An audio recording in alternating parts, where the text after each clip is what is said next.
Welcome to the Inspire Her program podcast series, a space where we explore, celebrate, and elevate the voices of women across Mukuru and beyond.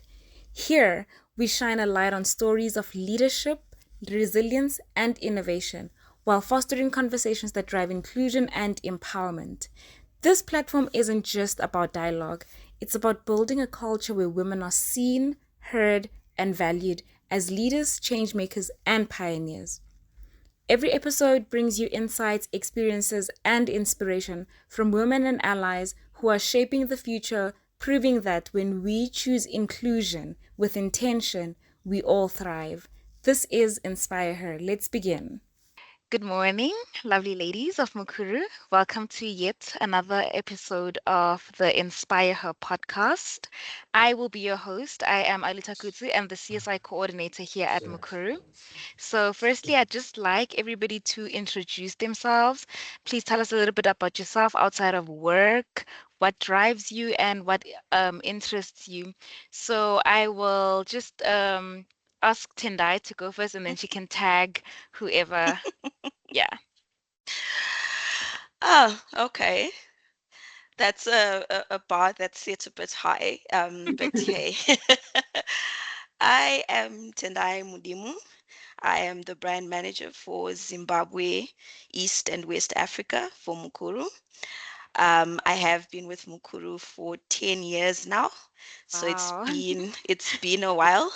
I've moved from a few different departments, but outside of work, I'm quite an introvert who thoroughly enjoys spending time on my own, which then speaks to my choice of, which conflicts with my choice of career of being in marketing, but it's worked out in the long run. Um, my circle is very small because I value creating authentic connections. And when someone doesn't fit into my world, I'm quite comfortable to let them Yeah. go. And I'm a mother of two beautiful kids, and Okay. that experience has shaped the person I am and my priorities quite a bit, but I don't let it consume me or define my complete self. Um, I love listening to music, putting my thoughts on paper through journaling, and watching the beautiful Zimbabwe sunrise or sunset any day. Okay. But I am re-energized by solitude because it's how I recharge and reflect. And that's basically Tendai. All I'll right. tag. Nice to meet you, Tendai. I'll tag Barbara. Thank you, Tanai. Hi, everyone. My name is Barbara Sibanda. However, by all means, call me Bobs. Um, Okay. it's easier and it rolls easier on the tongue as well. But I've been with Mukuru for about almost 5 years now. I'm reaching 5 years Ooh. next year, so it's been quite a great experience. I've I've been within the customer support space mainly, quality assurance. I've worked with different teams, digital support, then was social media, and I've been a QA for different departments, number change team, relief department, and currently I am a quality assurance coach. So I ensure that there is alignment across all teams in terms of processes, products, keeping staff engaged and updated with any company news, any Yeah. product enhancements, and all that. Um, I think I'll describe myself as a very bubbly person. I think it took me a Okay. while to actually really, embrace that. I've always thought that, I'm a bit of an introvert. I'm always in my corner. But when I observe myself in sessions, meetings, I find myself like, being one of the outspoken people, the person that asks questions. I fully believe that, for us to grow, an individual to grow, put yourself out there and always be proactive and trying to consume as much information as you can. They say you only stop learning when life ends, when you Yeah. when you move into the next dimension of life. But yeah, just like Tendai, I think music is one of, my daily staples. I think for me, I find comfort in music a lot. Very loud music, if I may put it that way. But I enjoy music, and it really calms me. It depends on the mood. However, as long as there's a beat, there is, some lyrics that are uplifting for me. There's a lot of, things that you can take out of a song. So for me, basically, in a nutshell, I don't have any kids. Hopefully one day. However, right now, absolutely happy where I am. So yeah, that's basically that about me. Lovely. Linda? Right. Hi everyone. Hi. Linda. All right. So I've been with the business for the past, I think, 13. I think this is my 13th year. Wow. Yeah. I've been. I think I started as a teller in 2012, 2013, somewhere around that time. Okay. Then Zim only had about, actually, Zim had 2 branches then. We only had 2 branches, and with time, we expanded to 5, and then from the to the billions that we have now, I think it's about 200 and something. My role has evolved from being a teller to being the person who was making sure that all those payout points are rolled out in Zimbabwe. And then I went ahead and assisted in the payout points for Malawi, Mozambique, Lesotho, Botswana, and Zambia. Yeah, that's on growth. Yeah, that's quite a lot of payout points. Yeah. Sorry.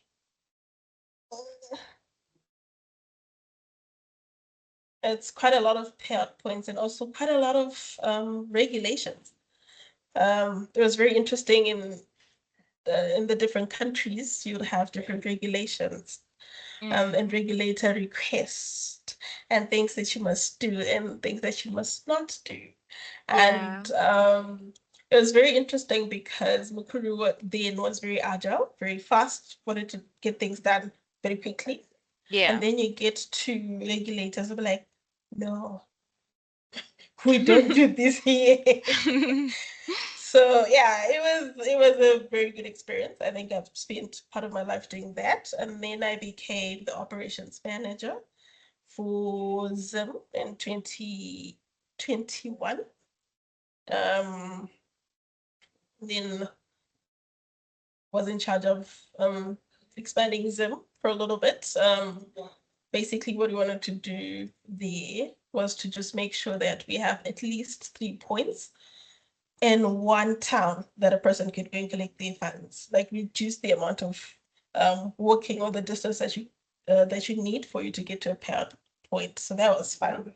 Had a lot of conversations with locals, the chiefs, having to go and ask for locations. It was fun. And then from there, I became the head of operations for the new baby, Mukuru Financial Services Zimbabwe, which is where the wallet sits. So yeah, still learning how that goes, but it's been very interesting. I think for us, the scariest part was having the regulator come through, and they spent 3 days. We were used to having a regulator come here for like a day, and they spent 3 days. Oh It my. was that was a big change. Yeah. But yeah, that's where I am now. Work-wise. Um, so I'm a finance enthusiast. One person who loves to learn about the stock market, not just the local Ooh. one, but the South African one, the Okay.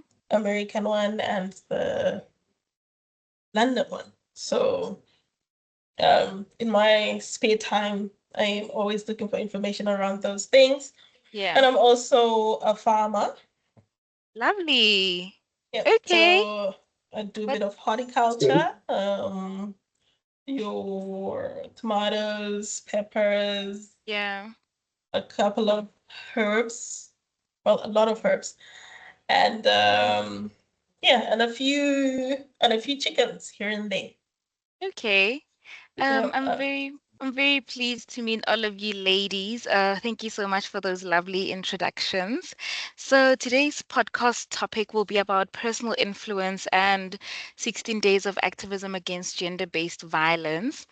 Linda, I'm gonna start with you. I have two questions for you, and yeah, let's just get into it.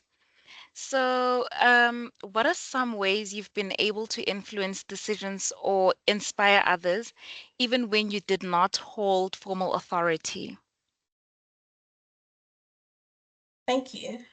So one of the things that I've learned is you gain what's called power by permission. Mm-hmm. So in my role, remember when we were trying to set up all these places in these various um, countries, the Yes. one thing that I learned is I didn't have a formal position. Like it was Yeah. very, very interesting. I didn't have a formal position, Mm-hmm. but in setting up the system, um, Yeah. I found out that people would actually come and listen to me while I'm doing the setup. Schedulers allowing you to teach them, even though Yeah. I wasn't even the leader. So like people have to be willing to Yes. be led by you. That's number one. And you have to generate enough trust, enough willingness, and a sense of loyalty in your team for you to Yeah. be able to actually influence decisions, even though you're not their supposed leader or like you're the one that's like a team lead in that space. The other thing is there's a price of power, right? Mm-hmm. So um when you are in a position of power, regardless of whether or not you have the title, the other thing that you need to do is you need to grow and care for people. Yeah. You really have to do it like in all the spaces that I've been. I've tried to make sure that whoever is with me or whoever is learning from me definitely grows, and then I take time to care about who they are, what they do, Yeah. so that also then helps Yeah. in It getting it contributes, yes definitely for you. contributes to it. Yes, it does contribute to you being able to influence the decision or to just Yeah. inspire the others. Yes. And then give more than you take. So Mm. that's the simplest, like in all scenarios or in all spaces. Give more than you're going to take. Like, give as much information as is necessary, give as much love as is necessary, give as much care as is necessary, so that give more. When you Yeah. do give more, people listen to you more, and you're also able to influence a lot of decisions, also inspire.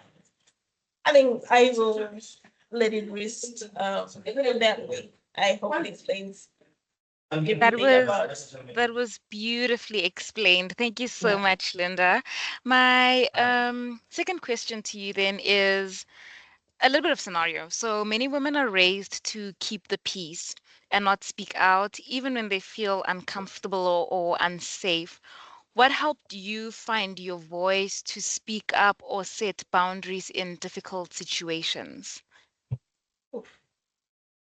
That's a tough one, eh? Um, so we are actually raised to keep the peace in a lot Yeah. of instances. Yeah, I think most women are in an African home or in an African setting. Most women are taught to keep the peace, but so staying quiet sometimes really does not help. Mm-mm. It doesn't help at all. Yeah. Having the difficult conversation takes a lot of courage. Yes. That in itself is an act of courage. It's very uncomfortable, but it's very necessary. Yeah. Um, the things that I've learned, like because we've been taught keep the peace, always say yes. Well, I've learned like a couple of things. One is before I say yes, I pause to make it seem like I'm thinking about something. Like, okay, so you asked me your question, then I pause, then I say yes, or I say, at this point, this cannot happen. It can only happen later. So I've said yes, but not now. Yes, but later, right? Kind of at your own terms. Yes, and at my own terms, yes. That's one. Two, I stopped apologizing for boundaries. So, like, if I put my boundary, if people come through and then they disrupt my boundary, I'm not happy about that. But I also don't apologize for putting a boundary. Right? Love to hear it. Yeah, like you then say, okay, listen, this is how far you can go. Yeah. No further. We may be keeping the peace, but we'll keep the peace in a ladylike way. I don't like calling it the ladylike way. Like, we're staying peaceful, but we're also letting you know, or letting you learn how far you can go, or putting our boundaries in our space. So also proactive communication. If things are not looking well, or you don't like it, then have the conversation. I know, like I said, it's courageous. Yeah. Very uncomfortable, but it's very necessary. Speak up. Always be the first person to then say, look, this does not work. This is what works better. And then keep the kindness. Keep the kindness. Yeah. We have that. Find a better way to say it. Find a not so intimidating or scary way to say it, or a hurtful way to say it. Keep the kindness. Always keep the kindness.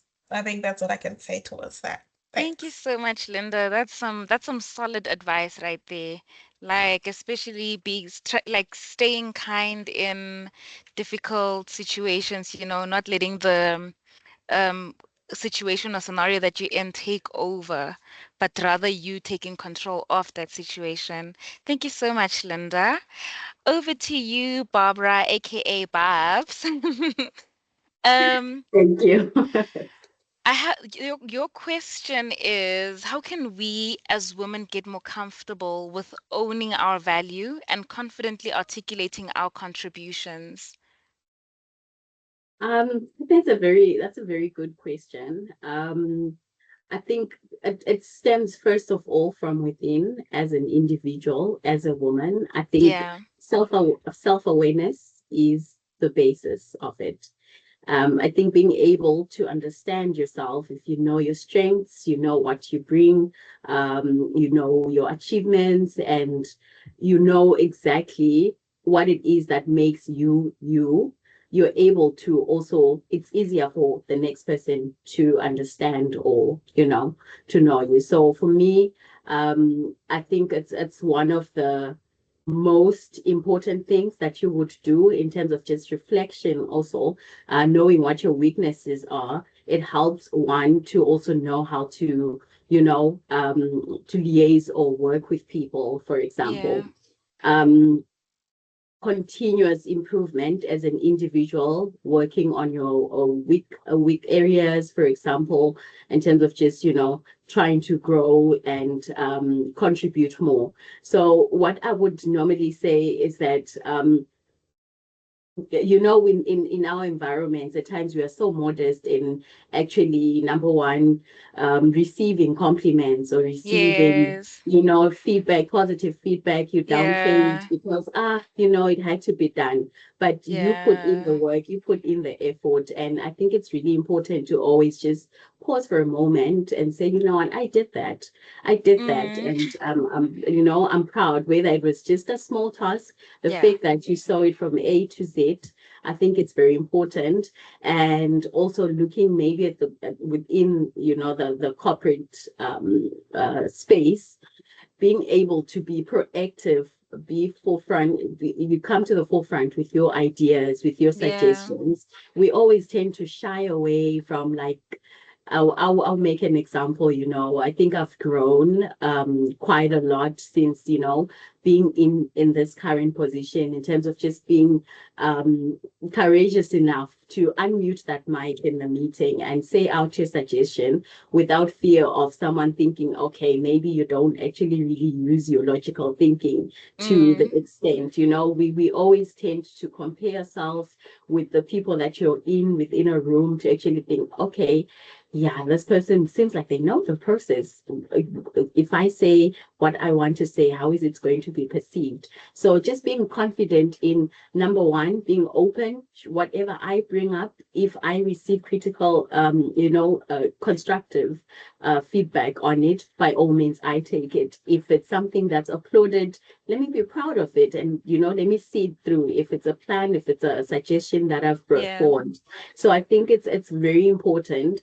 And just going back to self-development and constant reflection, I think it's also, while doing that, it's always great to surround yourself with, you know, like-minded people, you know, 100. like-minded women. I think a sense of community will always push us further. You know, there's a proverb, I think it's an African proverb, which always says, if you want to go fast, go alone.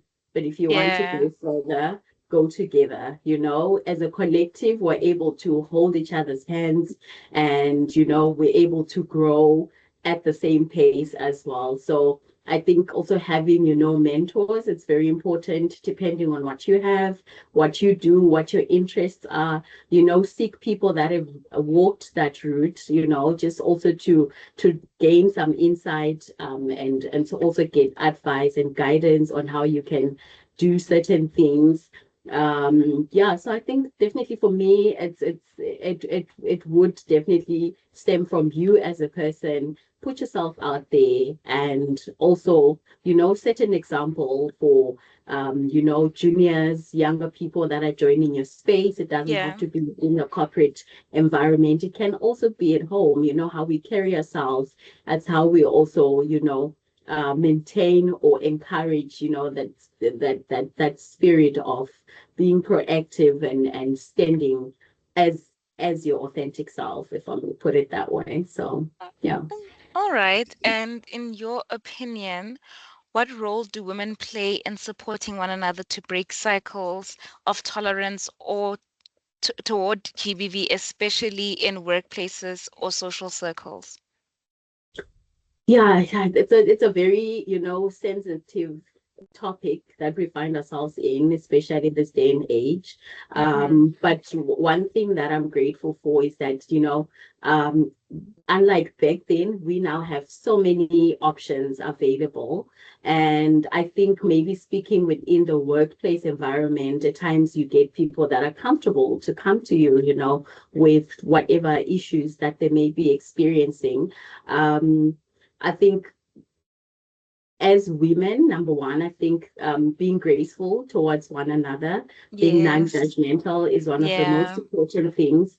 And it's always important to try and understand and put ourselves in, you know, in the person's shoes, just to try and understand what is the issue. If someone feels comfortable enough to approach me and say, look, Bobs, this is what's happening at home. This is you know, this is what I'm experiencing. I think as a person, me receiving, you know, such information, number one, being graceful, number two, you know, be understanding and approach you know, the interaction without any judgment. Yeah. There's always more to a story, there's more to any situation.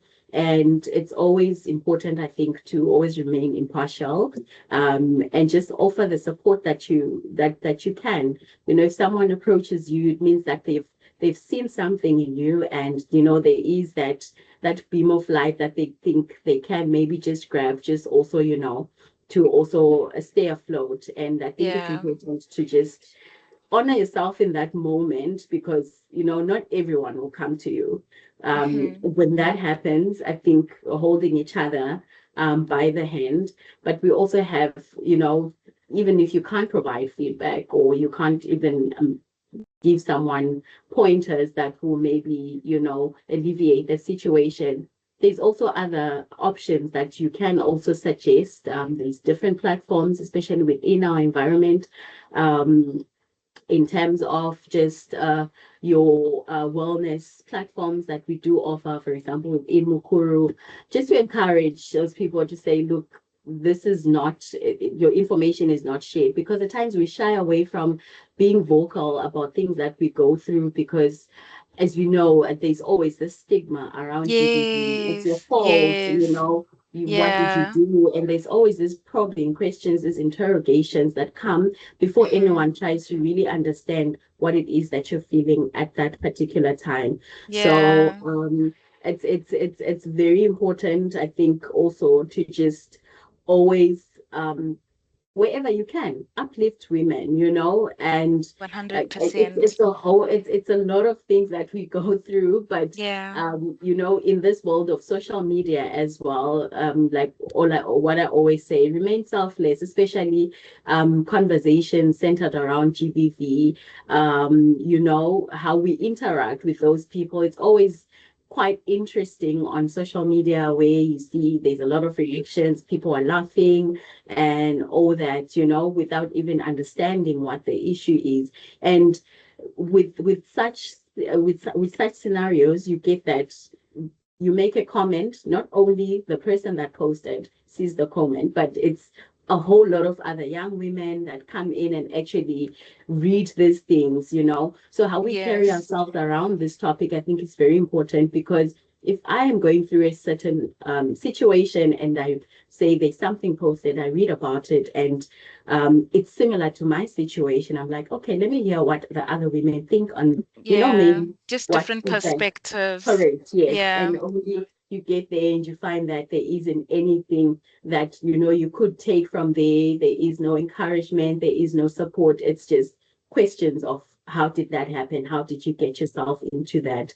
So yeah. I think it's number one for me, what I always say, let's put each other, you know, put yourself in each other's shoes, just to try and first understand. Yes, we might always have our reservations based on certain things. However, just to be impartial and, you know, approaching every situation differently.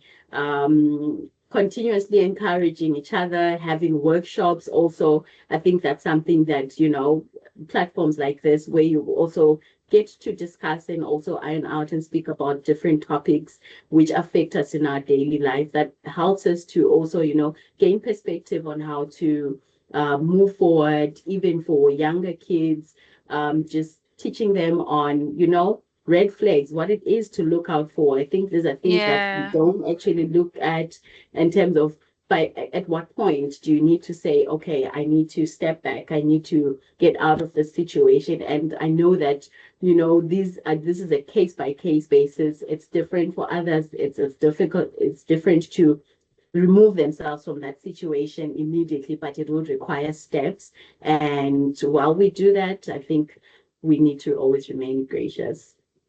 Thank you so Yeah. much. Yeah, no, you make a really good point when you say we need to always be graceful to one another, because sometimes, because of just how the world is Yeah. structured, the systems and everything, you forget to see somebody for who they are, like the humanness, because 100%. we become so consumed in everything else. But I love that. I love the fact that you said, Yeah. guys, like just remain gracious. Thank you so much. Always. Those are Thanks so very much. wise words. And Tendai, how have you been intentional about shaping how people experience you, both personally and professionally? And what advice would you give to women still finding their authentic voice? Oh, Aluta, that's a big one. That's a loaded question, especially for women, especially for young women and even older women. But you Yeah. know, the beauty about getting older is gaining more life and professional experience. Mm-hmm. It's also you start being honest with yourself. Yeah. You learn to accept the hard truths that you're not perfect. Mm-hmm. And you become a lot more aware of your strengths and your weakness, the good, the bad, the ugly. Yeah. Because if you're really honest with yourself, you know when you're being a bee. And you know the times, and there are certain triggers that make you that person. And you Mm-hmm. know when to step away from those situations. And you know when to address them and so on. And like Linda was saying, you know when to pause and think. Yes. But one thing I've been very intentional about, both personally and professionally, is being consistent. Mm-hmm. I've learned that consistency builds trust. It's not that you become predictable. Yes. Yeah, people know what to expect from you, and they know how to show up for you. So even if you're sitting in a meeting or you go into a family gathering, they'll know, oh my God, Tendai is here. Let's adjust Yes. and adapt. And that's a very important thing that you need to be intentional about. You need to be consistent about how you show up professionally and personally in your life. Like Mm-hmm. even with your man, you will know there are certain things I can say, and this is where we stop. Because Yeah. you've been consistent, you haven't been wishy-washy about, oh, sometimes this is great. Sometimes I can take this, sometimes I can't take this. And how you communicate, how you lead, it creates that sense of stability about yourself. And it makes it easier for people to show up for you. So, Yeah. yeah. So consistency is a very important value that every woman needs to figure out. And it doesn't mean that when you say you're being consistent, you're going to stay the same. You're still allowed to evolve. You're still allowed to say, okay, what I was doing 5 years ago, what I was doing 6 months ago doesn't really align with who I'm trying to become.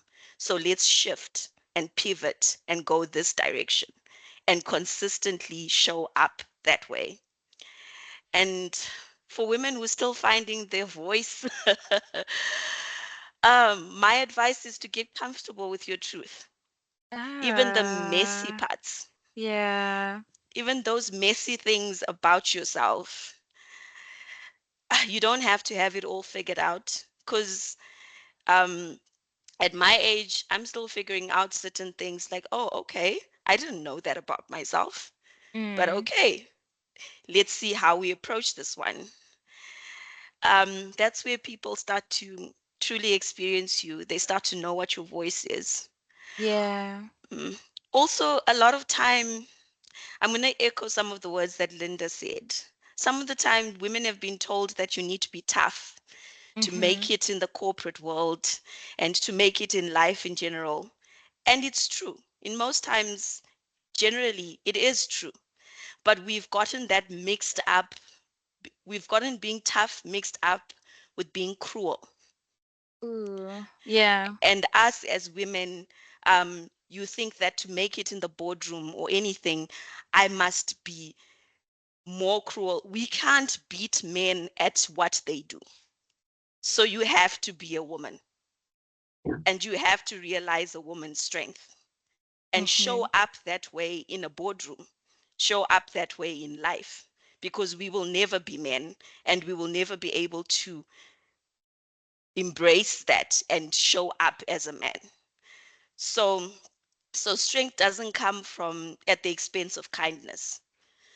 You can lead with compassion and still be firm and clear and respected. So my parting words on that one is do unto others as you would like them to do unto you. Yeah. This does not Definitely. mean, yeah, this doesn't mean you're always going to be nice. Yeah. Because if you're really honest with yourself, sometimes you need to learn some hard truths about yourself and you need to deliver some hard truths, but you can still deliver that with compassion and Mm-hmm. kindness. Yes. So my second question is also a little bit of a scenario-ish. Mm. So sometimes GBV isn't physical, it can be emotional, verbal, or psychological. How do you recognize those subtle red flags that something isn't right, especially in relationships or workplaces? This one is, if you really think about it, it's quite simple. The answer is quite simple, but it's difficult to deliver it. Like, if you understand what I mean, it's difficult to actually put it into practice and really think about it. Yeah. Maya Angelou once said, people will forget what you said, people will forget what you did, but people will never forget how you made them feel. Mm. And this is a very important reminder when it comes to non-physical gender-based violence, because it's all about how people make you feel. Yeah. You must trust that sinking inner voice, that sinking feeling that makes you uneasy when Yeah. some people speak to you, or when they address you, or even when they look at you. You might be in a meeting, you might be at home, it might be with your partner, it might even be with your family. Mm. You must trust that sinking feeling, that inner voice that speaks to you and says, I feel smaller when I walked out of that room. Whatever it is that they did made me feel smaller. It made me really think about myself and think, am I enough? And things like that. And that to me is the most dangerous. In as much as Yeah. physical, I'm not going to Yeah. undermine physical gender-based violence. It's horrible, and it speaks to a person's weakness. If it's a man that is physically abusing a female, that is horrible, and it speaks to a person being unintelligent and so on. But I feel like non-physical gender-based violence has longer term side effects for a person, because people will disguise it as a joke or banter, or in a relationship it may come through as excessive rules and in the name of love and protection, when it's actually control. So Mm. those feelings where you're like, okay, maybe he's trying to protect me so I can't hang out with my friends, Yeah. or things like that. But then in actual fact, it's a form of gender-based violence. And over time, people get to know you so well that they learn your insecurities and they use them as weapons. They know you have serious body image issues. Maybe my nose is too big, my ears are too far from my head, and things like that. Things that you keep on saying, I've gained a little bit of weight after having these kids, and so on. And those things are used as weapons.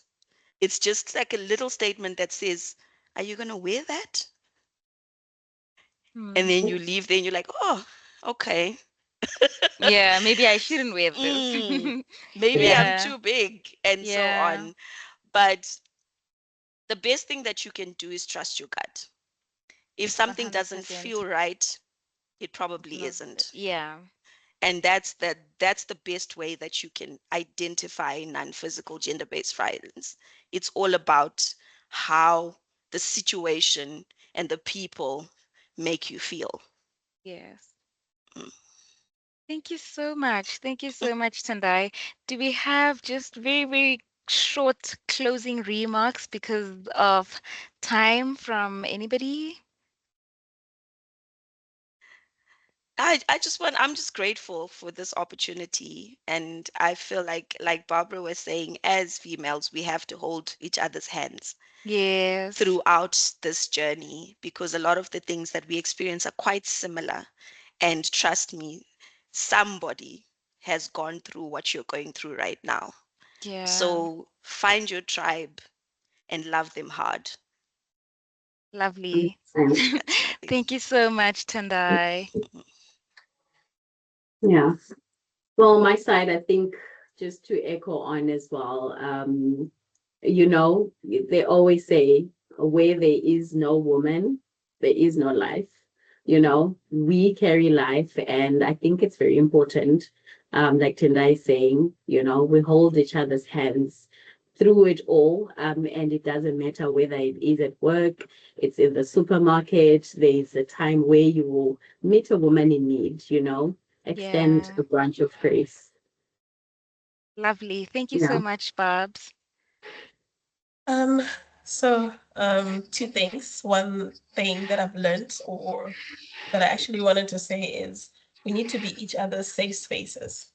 Mm. A lot of times people say the enemy of a woman is a woman, but I would love to change that to make it to say the best person that you can go to for anything is a Yeah. fellow woman. Yeah. So if we can Ooh. open like safe spaces for each other for the Yeah. conversations to happen, that would be great. Yeah. And then while Tendai was speaking, I was reminded of Tyrion Lannister. Of course, we've watched Game of Thrones. Um, one of the things that he said, I mean, one of the quotes there is, once you've accepted your flaws, no one can use them against you. Basically, it means once you know who you are, so you know what your weaknesses are, acknowledge them. Like, listen, I'm not a great cook. That's it. That is my weakness, right? I can't do Yeah. it. When people tell you that, oh, your food is not great, I'm like, listen, I know. You've acknowledged it, you know it, and you own your own Yeah. weakness. And then you turn it into your strength. Like, what can I do about it, right? Mm-hmm. Can I go for cooking lessons? I'm just using this as an example. Can I go for cooking lessons to get this back, to make my weakness a strength? And then take the power from the people. So like Yeah. when people come to you and then they tell you your flaws, you be like, listen, I already know it. This is who I am. When you do that, you prevent people from weaponizing your weaknesses. So yeah, I think those are the two things that I just thought about that I should share as a conclusion. And thank you. Thank you so much, Linda, and thank you so much, Tandai, Babs. Thank you very much for availing yourselves. Thank you for all the wise words. I think everybody who's going to be watching this episode is going to take so much wisdom with them. Thank you so much for sharing all of that wisdom with me today. Thank you for Thank you having for us. having us. Have a Thanks for lovely having us. day. Right. You Thank too. you. Bye, Cheers. ladies. Goodbye.